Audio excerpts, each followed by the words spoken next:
Hello again, folks. So I wanted to sort of address a few um, questions I've received as to why I'm so concerned over the Stephen Avery case.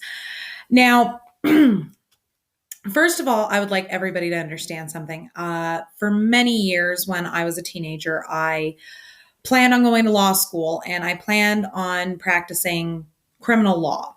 Uh, whether it be for the DA or as a defense attorney, doesn't matter. Didn't really care. Just wanted to be a lawyer. Due to circumstances beyond my control, I was unable to go to law school, never went. I probably will in the future, but I think my focus will be a little bit different this time around. However, I do believe strongly in our country's legal system. I do. I believe that in theory, it's fantastic. In practice is another matter entirely. And I wanted to sort of, get people to understand a few things. Now, as I've stated before, I worked very exclusively towards ultimately becoming an attorney.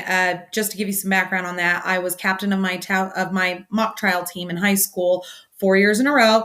Won several awards for that. I was also the program designer and coordinator of Taos County Teen Court. All the teen court programs you hear about around the country, mine was the flagship program, and I did that when I was 16. I have a criminal justice degree with a focus on forensic analysis. My ultimate goal was to go into the FBI or just go into law enforcement and work in forensic analysis. Again, didn't happen. I figured out that being a forensic analyst when you've got two kids and you're a single mother is a really bad idea because of those phone calls you get at 3 a.m. Might not be a good idea.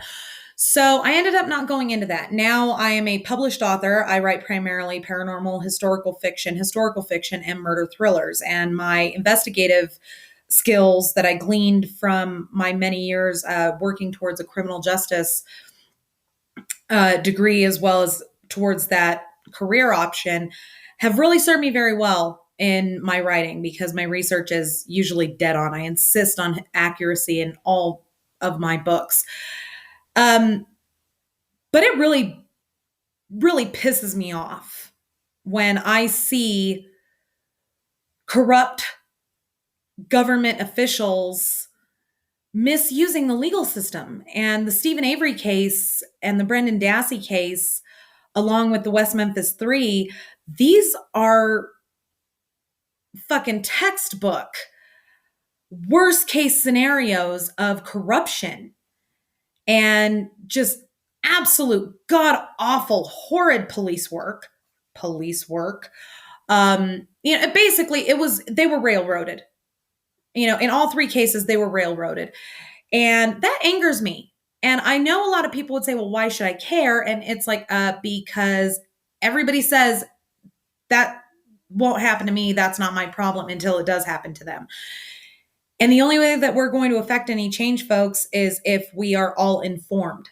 Okay. Now, Mr. Kratz, former district attorney for the state of Wisconsin, Mr. Kratz, if you really feel like the documentary Making a Murderer is inaccurate, release the case file.